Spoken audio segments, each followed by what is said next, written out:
ये video specifically उन बच्चों के लिए बना रहा हूँ जो बच्चे स्टडी वीज़ा के लिए प्लान कर रहे हैं। इंडिया और दूसरे कंट्रीज की एक फेवरेट डेस्टिनेशन वो है ऑस्ट्रेलिया और न्यूजीलैंड। अगर आप लोग ऑस्ट्रेलिया और न्यूजीलैंड आने वाले टाइम में स्टडी वीज़ा के लिए देख रहे हैं तो ये वीडियो आपके लिए है। सबसे पहले आपको बता दूं, ऑस्ट्रेलिया और न्यूजीलैंड ऐसी कंट्री हैं जो एक डॉक्यूमेंट वेरीफाई करके आपको वीज़ा देती है। अब कुछ लोगों के माइंड में ये मिथ हो जाती है कि हमेशा रिच फैमिली के बच्चे ही ऑस्ट्रेलिया या न्यूजीलैंड जाते हैं, लेकिन इस मिथ को आपको क्लियर हो जाएगा अगर आप इस वीडियो को लास्ट तक सुनेंगे और ऑस्ट्रेलिया और न्यूजीलैंड की रिक्वायरमेंट्स को सुनेंगे और उसके अकॉर्डिंगली अपनी प्रिपरेशन अभी से शुरू करना शुरू कर देंगे तो आपका आने वाला जो इनटेक है, चाहे वो मई का इनटेक हो, जुलाई का इनटेक हो, अगस्त का इनटेक हो या आने वाला सितंबर या नेक्स्ट दिसंबर तक का इनटेक हो, तो आप लोग किसी भी इनटेक में अप्लाई कर पाएंगे। आप इस वीडियो को बस लास्ट तक सुनिएगा।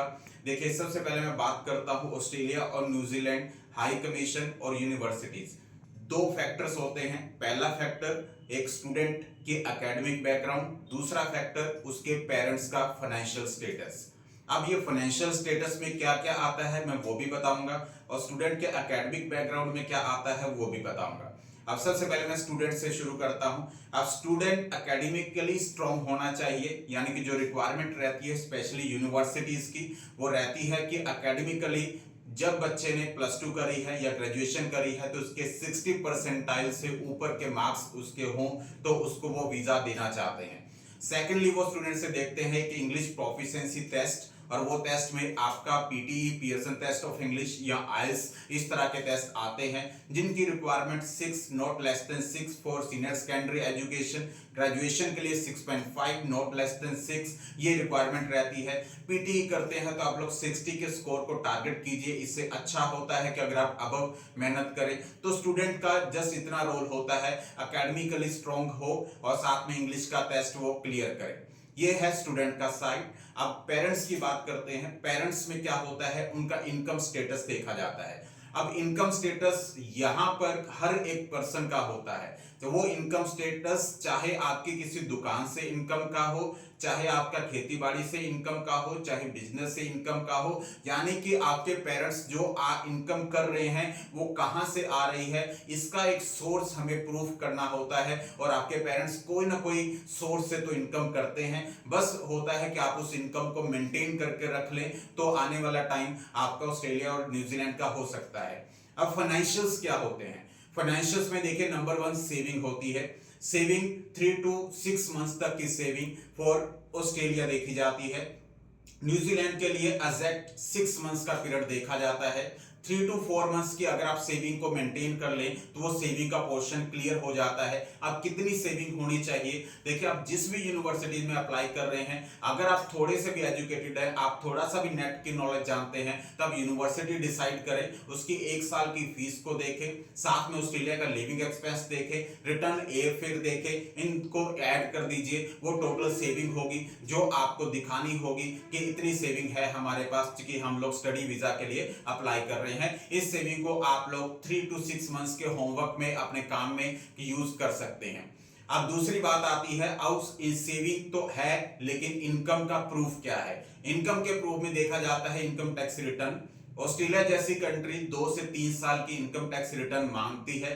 इस साल की भी इनकम टैक्स रिटर्न आपकी काउंट हो सकती है। 31 जुलाई तक आप लोग इसको फाइल कर सकते हैं। लास्ट ईयर की भी इनकम टैक्स रिटर्न आपकी काउंट होती है। अगर आप बिजनेस करते हैं तो बिजनेस की इनकम टैक्स रिटर्न देखी जाएगी। अगर आप बिजनेस नहीं करते हैं तो आप जो जॉब में इनकम कर रहे हैं तो उसके अकॉर्डिंगली आपकी इनकम टैक्स रिटर्न देखी जाएगी। यानी कि इनकम टैक्स रिटर्न आपकी टोटल एनुअल इनकम का, एक साल में जितनी इनकम हो रही है उसका लेखा जोखा होता है, उसका ब्यौरा होता है, जहां से ये तय होता है कि आप एक साल में कितनी इनकम लेते हैं। अब ये इनकम चाहे आपके पेरेंट्स दोनों मिलाकर कर लें, मम्मी पापा यानी कि मदर फादर दोनों कर लें, या ओनली फादर हो जाए, यानी कि मेन स्पॉन्सर जो होगा उसकी इनकम को देखा जाएगा और उसकी इनकम को कैलकुलेट किया जाएगा। कितना होना चाहिए? मैं मिनिमम कहता हूं 10 to 15 लाख के बीच में होनी चाहिए, चाहे आप दोनों के मिलाकर काउंट कर लें या आप सिंगल पर्सन काउंट कर लीजिए, तो इनकम टैक्स रिटर्न उसी के अकॉर्डिंगली फाइल करें। अब इसके बाद होता है कि आपका फ्लो ऑफ इनकम। अब देखिए, अगर आप एग्रीकल्चर लैंड से, यहाँ के नॉर्थ रीजन में बहुत लोग होते हैं, तो जो आपकी फसल आती है उसका जो ब्यौरा होता है, उसके जो जे फॉर्म होते हैं, वो लास्ट जितनी भी फसलें आपने सेल करी हैं वो अकाउंट में क्रेडिट होनी चाहिए, और उसी अकाउंट को हम लोग दिखाते हैं कि इनकम आपकी यहां से आ रही है। यस, एग्रीकल्चर इनकम के ऊपर कोई भी टैक्स नहीं होता है, लोग इसकी आईटीआर फाइल नहीं करते हैं, लेकिन स्टडी वीजा के लिए एज अ डॉक्यूमेंट हमें चाहिए होता है, नहीं तो आपको इनकम सर्टिफिकेट बनाना होता है। तो ये आपके इनकम के प्रूफ हो जाते हैं जो आप लोग करते हैं। इसके अलावा नॉर्मल फाइनेंशियल्स हैं, लाइक आपका रेजिडेंस प्रूफ ऑफ कोर्स आपके पास होना चाहिए। अगर कोई प्रॉपर्टी है तो उसका प्रूफ आप लोग रजिस्ट्री दिखा सकते हैं, आप लोग इंतकाल दिखा सकते हैं। आप लोग जितने आप डॉक्यूमेंट्री अच्छे ढंग से मेंटेन करेंगे उतने ही आसानी से वीजा निकालने के चांसेस होंगे। सबसे बड़ी बात बताना चाहूंगा कि मिथ ये होती है कि लोगों के पास बहुत पैसा है वही लीगलाइज वे से अप्लाई कर सकते हैं। मैंने पर्सनली ऐसे बहुत सारे वीजा निकाले हैं जिनके पास इतनी इनकम नहीं है, लेकिन मेंटेन उन्होंने 6 मंथ्स पहले से कर लिया और अपने आईटीआर को अच्छे से स्ट्रॉन्ग करके उन्होंने अप्लाई किया, और आज के डेट में उनके वीजा आ भी रहे हैं और आने वाले टाइम में भी वीजा आएंगे। अब मैं बात करता हूं न्यूजीलैंड की। न्यूजीलैंड एक ऐसा कंट्री है जो 6 मंथ्स की स्टेटमेंट चाहता है। अब 6 मंथ्स की स्टेटमेंट यानी कि प्रॉपर सेविंग आपके पास होनी चाहिए, उसी बैंक स्टेटमेंट के साथ हम लोग फाइल लगा सकते हैं। न्यूजीलैंड के अंदर जब आप अप्लाई करते हैं तो आपकी जो ट्यूशन फीस है वो आफ्टर अप्रूवल जाती है। जैसे आपका अप्रूवल हो जाता है उसके बाद हम लोग फीस को फाइल करते हैं। ऑस्ट्रेलिया की अगर फीस की बात करते हैं तो आपका जो जीटी फाइनेंशियल रिक्वायरमेंट जो सी है वो क्लियर हो जाती है, फिर हम लोग फीस को आगे बढ़ते हैं। यानी दोनों के अंदर जो खतरा है कि हमारा वीजा आएगा या नहीं आएगा वो बहुत ही मिनिमल है, यानी कि बहुत कम चांसेस होते हैं कि आप लोग अगर फीस दे रहे हैं ऑस्ट्रेलिया को या न्यूजीलैंड को तो वो वीजा नहीं देंगे। मैक्सिमम टाइम में वो फीस आपसे लेते ही तब हैं जब आपको उन्होंने वीजा देना है, क्योंकि उससे पहले वो सभी डॉक्यूमेंट्स को चेक कर चुके होते हैं। इन डॉक्यूमेंट्स को चेक करना उनकी टर्न तो होती है। अब जब यूनिवर्सिटी अच्छे से डॉक्यूमेंट चेक कर कर हाई कमीशन एम्बेसी को फाइल देती है तो एम्बेसी बहुत रेयर केस में ऐसा होता है कि आपके डॉक्यूमेंट्स को दोबारा से वेरीफाई करे, क्योंकि ऑस्ट्रेलिया के अंदर अब यूनिवर्सिटीज को लेवल दिए गए हैं। अब जो लेवल अच्छे होंगे, अच्छी यूनिवर्सिटी होगी, कोर्स अलाइनमेंट अच्छी होगी, आपका कोर्स आगे के कोर्स के साथ मैच करेगा तो आपके वीजा के चांसेस बढ़ जाएंगे।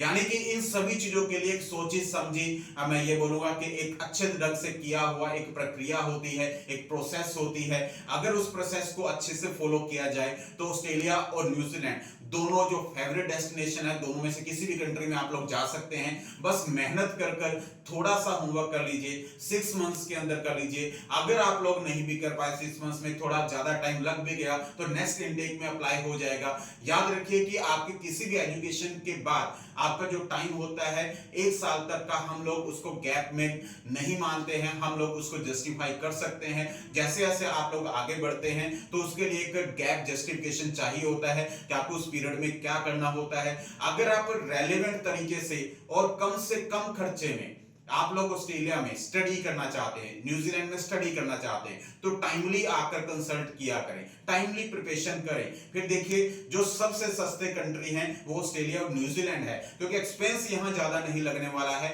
यहां पर जस्ट डॉक्यूमेंट्स ज्यादा लगने वाले हैं, और डॉक्यूमेंट्स को मेंटेन करने का जो प्रोसेस है वो थोड़ा 6 to 8 मंथ्स का है। किसी पैकेज सिस्टम में बच जाएं, किसी को 7, 8, 10 लाख तक का पैकेज एक्स्ट्रा ना दें, आप लोग अच्छे से मेंटेन करके जेन्युइन फीस के साथ आप लोग जाएं। जस्ट डॉक्यूमेंट्स मेंटेन करने हैं और जो आप सेविंग मेंटेन करेंगे उसी के बीच में से हम लोग फीस को आगे मूव करेंगे, यानी कि फीस को अलग से मेंटेन नहीं करना है। हाँ, इतना जरूर हो जाता है कि आपके पास इतनी सेविंग हो कि आप लोग यहां से अगर अफोर्ड कर कर बच्चे को भेज रहे हैं तो उसके बाद भी आपके पास पैसा इतना होना चाहिए कि बच्चे की एजुकेशन को आगे भी मूव ऑन करवा पाए, उसके ऊपर स्टडी का ही प्रेशर हो, इसके अलावा और कोई प्रेशर ना हो। यही यूनिवर्सिटीज और कॉलेजेस देखना चाहते हैं। हम बात करते हैं यूनिवर्सिटीज और कॉलेज को। अगर आप ऑस्ट्रेलिया डिसाइड कर रहे हैं तो आप यूनिवर्सिटी में अप्लाई करें, उसका सक्सेस रेशियो हमेशा की तरह हाई रहता है, और रेलेवेंट डिग्री प्रोग्राम में करें ताकि पीयर ओरिएंटेड कोर्सेज जो हैं वो अलाइन होने चाहिए। न्यूजीलैंड में करते हैं तो कॉलेज यूनिवर्सिटीज में आप अप्लाई कर सकते हैं, आप किसी भी एक प्रोफेशनल स्किल प्रोग्राम को आप लोग ले सकते हैं। ये सभी बातें आपकी जो हो सकता था ब्रीफ मैंने किया है, ताकि आप लोग जो स्टूडेंट कंसल्ट करते हैं उन तक ये वीडियो पहुंचे, और जितना सिंपल तरीके से मैंने बताने की कोशिश करी है। अगर फिर भी ना समझ में आए, मेरे से कभी भी नीलोखड़ी या करनाल ऑफिस में आकर मिल सकते हैं। Thank you very much, all the best, जय माता।